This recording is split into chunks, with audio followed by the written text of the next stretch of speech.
Fala palmeirense, bem-vindo de volta ao canal Diego Iwato Marada, bem-vindo pela primeira vez ao canal Diego Iwato Marada.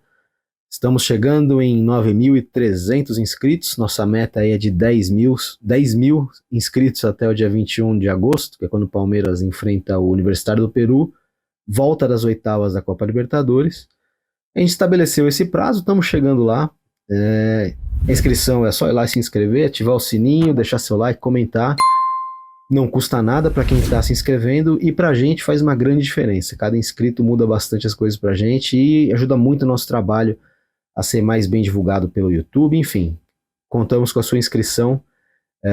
Se você gostou, já se inscreveu, conta para os amigos palmeirenses aí, falar que aqui tem um cara que está discutindo Palmeiras com vocês, com informação, sem histeria, sem loucura, com informações de dentro, 15 anos de cobertura de Palmeiras, 25 anos de jornalismo e 44 de arquibancada, né? Eu, desde molequinho, sempre fui para os jogos, enfim.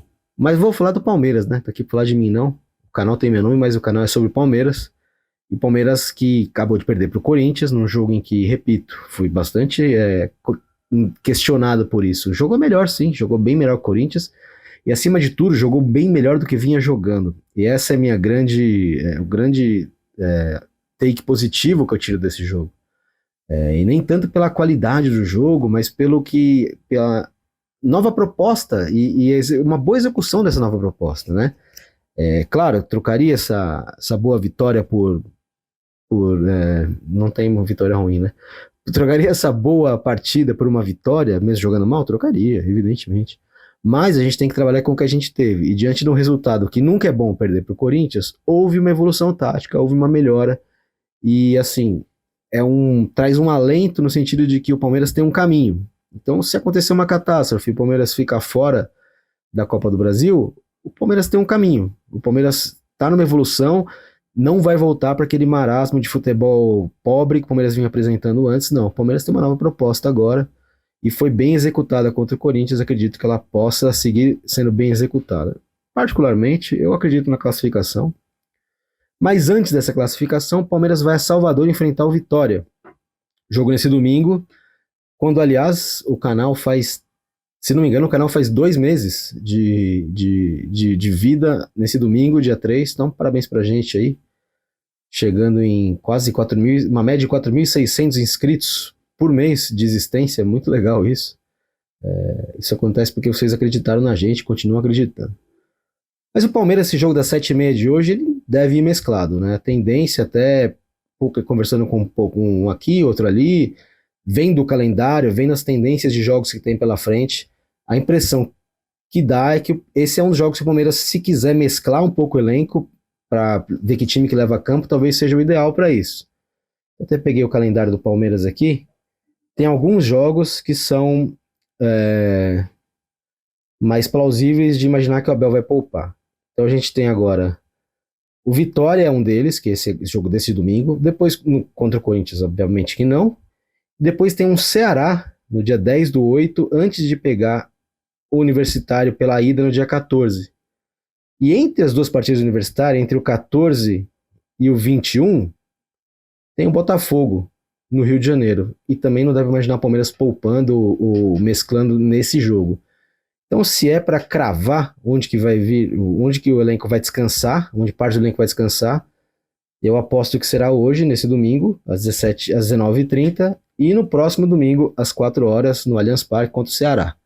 Mas isso é uma mistura de informação, com feeling, com análise, tudo leva a crer que será esse o jogo, com esses 2 jogos com a equipe mesclada, né? E aí, eu pensei numa escalação aqui, e queria ver o que vocês acham. Bom, daqui a pouco, dependendo da hora que você tá vendo, você já viu, né? Até outro dia um cara falou pra mim, pô, vocês não acertam vocês na imprensa não acertam uma escalação. Bom, primeiro que a gente não tá aqui pra acertar, né? Claro que se alguém fala assim, eu tenho um furo com a escalação, olha, eu trago antes todo mundo, com certeza vai ser isso, aí o cara tá se apressando, pode estar certo, pode estar errado. Mas, no que diz respeito a me imaginar, eu tô indo de Everton, Marcos Rocha, Benedetti e Vanderlan, Benedetti, Mikael e Vanderlan. Tô imaginando o Mikael ficando, porque precisa pegar ritmo, né? Vai ser titular, no lugar do Fux, tá fora da partida. O Marcos Rocha para dar um descanso ao Giai, tá na hora do Giai dar uma descansada, tá jogando bastante jogos seguidos.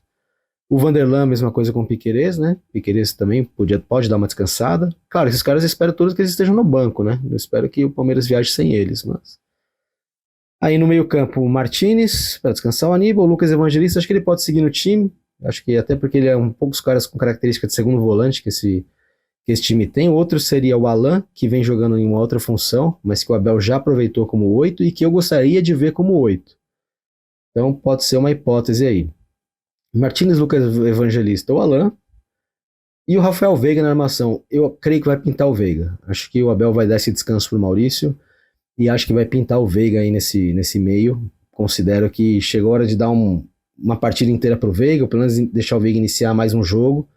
Porque, cara, quer queira, quer não, ele é o único meia mais ou menos pensador do time, um cara de conseguir pensar o jogo, ao mesmo tempo que ele tem uma bola parada diferente das demais e é um líder.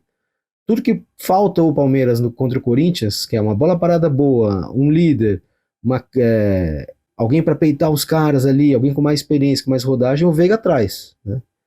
Então eu acho que de repente pintou a hora de dar uma chance para o Veiga começar de novo o jogo, e eu gostaria muito que ele se recuperasse, né? E conquistasse a posição de titular, que hoje ele não merece ser o titular do Palmeiras. O Maurício muito melhor que ele na temporada. Vamos para o ataque. Estou imaginando o Facundo descansando, mas pode ser muito, muito claramente, pode ser que ele jogue. Aí imaginei um ataque com Sousa, o Luigi, o Flaco Lopes. Acho que o Vitor Roque também descansa. Então imagino que seja o time. De novidade que a gente sabe, o Felipe Anderson viajou com o grupo, deve fazer parte do banco de reservas pelo menos.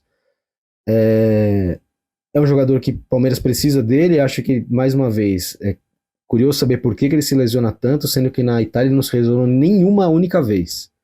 Pelo tempo todo que ele esteve na Lazio, ele esteve à disposição do técnico em todos os compromissos que ele teve. E no Palmeiras ele vive machucado. É o gramado do Allianz Parque, é o calendário, não sei o que é o clima, mas o fato é que ele está constantemente indisponível para o Abel. Mas ele deve ir. E outros dois jogadores que vão, um outro jogador que vai é o Eric Belé. Eric Belé, que é um dos destaques do Sub-20, é um cara em que o Palmeiras aposta bastante, ele é um meia de ligação, meia atacante, né? Não é aquele meia pensador de jogo, é mais um meia atacante, que os antigos chamavam de ponta de lança, mais ou menos, né? Mas é um jogador interessante, que vai para seu primeiro jogo como profissional, e se eu bem conheço essa comissão técnica, é capaz dele beliscar uns minutos, mas vamos ver se isso vai acontecer. Eu não gostaria de vê-lo, né? Agora, esse jogo é dispensável do ponto de vista de pontos? De jeito nenhum. O Palmeiras, mesmo que vá com um time alternativo para descansar jogadores, não vai fazer isso por menosprezo, vai fazer isso por uma simples lógica. Entre todos os compromissos que o Palmeiras tem até o final do mês, tem dois que, no papel, são menos complicados. Afinal, está faltando um derby, um jogo contra o Botafogo, 2 jogos contra o Universitário, e é uma eliminatória pela Libertadores, um em Lima, um em São Paulo. Depois tem o Sport Recife dia 25, que deve ser, creio que de novo, um time para descansar, porque no dia 31 de agosto, ou seja, no final desse mês, tem mais um Palmeiras e Corinthians. Aliás, tem mais um Corinthians e Palmeiras, porque esse jogo também vai ser disputado na Neoquímica Arena. Então, que mês legal, hein? Ele acaba com Corinthians e Palmeiras. A sorte é que na sequência vem uma data FIFA, e aí o Palmeiras dá uma descansada. Bom não, né? Porque tem os jogos contra o Santos e Juventude para fazer. Pode ser que de alguma maneira esses jogos se encaixem aí. Mas esse jogo com o Vitória, eu gostaria que o Palmeiras não precisasse poupar. Porque eu acredito que o Palmeiras está instalando uma dinâmica de jogo nova. Que mostrou-se bem promissora contra o Corinthians, em especial, esse jogo de aproximação. Gostei muito do que vi. Fui bastante criticado por isso, fui bastante chamado de passapano, fui bastante chamado de abelizado. Mas, cara, é simplesmente óbvio. Eu preferia que ganhasse, mas não ganhou? O que dá pra tirar? Dá pra tirar que jogou bem numa forma completamente nova. E eu não vou deixar de ressaltar o que tem de positivo, porque tem uma galera aí que quer que o Abel saia do Palmeiras. Vou trazer aqui. Vamos lá. Então, para repetir, o time que eu acredito que vai acontecer, que vai ser levado a campo, eu imagino que o Abel vá de Everton, Rocha, Benedetti, Mikael e Vanderlan. Martínez, Lucas Evangelista e Rafael Veiga, Luigi, Flaco Lopes e Sousa, pensando que pode acontecer alguma mudança. Por que o Sousa tá aí? Porque ele precisa ganhar ritmo. Ele entrou nos 2 últimos jogos, mas eu quero que ele ganhe mais ritmo, porque vai ser importante contra o Corinthians, começando a nova partida. Gostaria de ver o Alan jogando também, de repente o Alan joga na do Luigi, né? Porque o Luigi começou outro dia um jogo, de repente pode ser o Alan na vaga do Luigi, ou o Alan tá na vaga do Lucas Evangelista, mas também quero o Lucas Evangelista no campo. Quero que ele vá pegando mais a dinâmica, conhecendo melhor os companheiros, né? Enfim. Embora ele vá jogar com muitos reservas aqui, é legal que ele vestir a camisa. Ele não tá cansado, isso que eu quero colocar. Acho que ele vinha sendo opção de banco ali antes do Richard Rios, então eu creio que tá bom para ele jogar. É jogo para 3 pontos, é jogo que não dá para imaginar não vencer. O Vitória lá embaixo na tabela, o Vitória de grandes conhecidos do torcedor palmeirense, Fábio Carille, aquele mesmo, e quem tá chegando lá é o Romarinho. Sim, Romarinho, que é o artilheiro do Corinthians no derby no século XXI. Tá bom para vocês? O Romarinho é o artilheiro do Corinthians no derby no século XXI. Vai estrear pelo Vitória contra o Palmeiras. Eu pensei, você pensou, e a gente vai deixar esse pensamento ir embora e não vamos dar força para ele, beleza? Obrigado para você que chegou até aqui nesse vídeo. Como eu te falei, queremos chegar em 10 mil seguidores até o dia 21 de agosto, que é a data da volta das oitavas da Libertadores contra o Universitário, jogo no Allianz Parque. O Palmeiras já deve voltar de Lima encaminhado. Vamos torcer para que isso aconteça, para que essa chegada aos 10 mil, já estamos com 9.300 ali, seja mais festiva, beleza? Obrigado e vejo você no próximo vídeo. Um abraço.